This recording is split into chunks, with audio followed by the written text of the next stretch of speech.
Astro Boy is widely known as the cute, cuddly superhero that defends his planet from myriad foes. However, Adam, as he was originally known, and his creator, Osamu Tezuka, also had a profound, nuanced impact on Japanese culture. Specifically, Astro Boy greatly influenced the Japanese perception of the benefits and perils of nuclear energy. While viewers and critics received Astro Boy as a poster for the positive uses of nuclear power, this documentary will show how in reality he was created to warn watchers about potential dangers in the burgeoning relationship between humans and technology. This documentary will begin with a brief history of Astro Boy and its creator. Then, it will cover what Astro Boy represented to Japanese viewers. Next, it will address what Tezuka envisioned when he created Adam. In conclusion, it will compare the public's perception and the writer's perception of Astro Boy against one another. Osamu Tezuka was born in 1928 in Osaka, Japan. Growing up, Tezuka's father would often show him American films and cartoons, both of which would later serve as inspiration for the writer. Tezuka eventually graduated from medical school, but he soon abandoned his career as a doctor and committed full-time to writing and drawing manga. In 1951, he introduced Ambassador Adam, who soon became Mighty Adam, and ultimately Astro Boy in the United States. While the Mighty Adam manga made it to the US only recently, NBC began playing 200 weekly episodes of The Astro Boy Show starting in 1963. At this point, Astro Boy had firmly cemented itself as an international hit. So, who exactly is Astro Boy? Dr. Tenma, the head of the Ministry of Science, loses his son in a car crash, and in a fit of despair vows to build a robot to replace his child. After a year of research and building, Astro Boy is born on a table in Tenma's lab.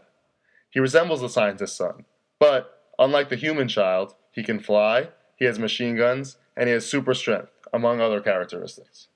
To top it all off, Adam is powered by a nuclear reactor. While things go smoothly at first, once Tenma realizes that Astro Boy can't grow, he goes crazy and sells his creation to the circus. Once in the circus, Astro Boy is forced to fight and destroy other robots for the sake of entertainment. Luckily, the new head of the Ministry of Science discovers him and takes Adam in as his own.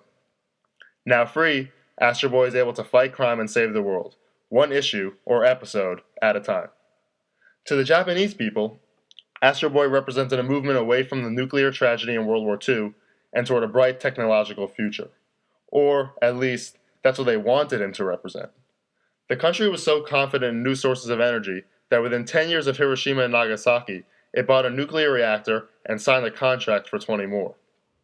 Then Astro Boy came along, and young readers and journalists were in awe of its futuristic world and the nascent technology that it showcased. Yet, they seemed to miss the other part of Tezuka's message. As Alicia Gibson wrote, Adam represented utopic dreams that could just as easily turn into nightmares.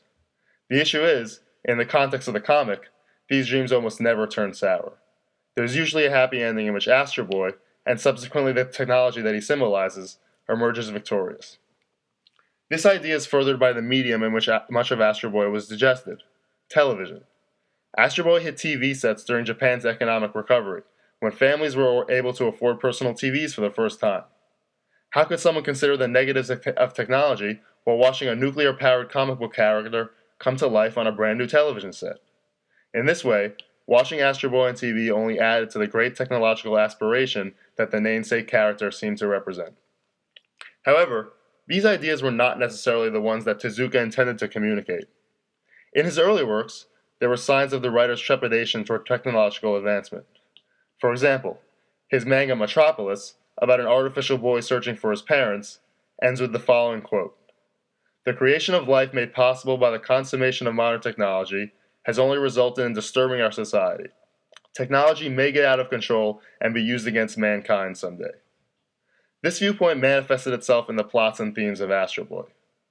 In the 1956 Atlas episode, Dr. Ram, the creator of a rogue robot, says before he dies, "I've misused science and technology to get revenge on people, but it took revenge on me." In Adam Goes to Elementary School, Adam enrolls in 5th grade while his parents go to 1st grade. Since humans are the parents of nuclear technology, this plot point suggests that humanity is literally not ready for such advanced technology, and that we need more time and education before we can properly harness it. Furthermore, in the original black and white series that terminated in 1966, Adam dives into the sun to save the Earth. Thus, Tezuka is hinting that for Earth to survive, technology, specifically nuclear energy, needs to be curbed. Tezuka also purveyed this opinion off the pages of Astro Boy. In Tokyo Shimbun, he wrote that he never wanted to make a story glorifying scientific society. Tezuka also attempted to dissociate himself from the illusion around the positive potential of nuclear energy. For instance, he didn't allow power companies to use atoms to promote atomic energy. And in the 1980s, he recharacterized Astro Boy as a robot not requiring nuclear fission to function. As author Frederick Schott argued, Astro Boy was designed to communicate that there will always be misunderstandings between man and machine, and that this leads to problems. Thus, while Astro Boy is clearly a hero, viewers were meant to acknowledge that many of the issues he tackles were caused by technology and nuclear power in the first place. The question remains, why did Tezuka's message largely get lost? For one, children did not critically analyze what they were watching and reading. All they saw was cool technology and a hero worth rooting for. Secondly, people naturally desire technological advancement. After all, technological progression is viewed as cultural progression. Lastly, Japan was likely actively seeking positive message in Astro Boy. Instead of lingering on past tragedies, it wanted to channel the pain it felt from nuclear energy and morph it into something that could benefit society. All in all, it might not be such a bad thing that Tezuka's warning was largely passed over. Technological progression is inevitable, so if anything, it's beneficial that young audiences view this progression in a favorable light. The belief that technology and nuclear energy can be used for good is what inspires people to be creative and inventive. While Tezuka's message might have been misinterpreted, the one that was ultimately transmitted had just as much value.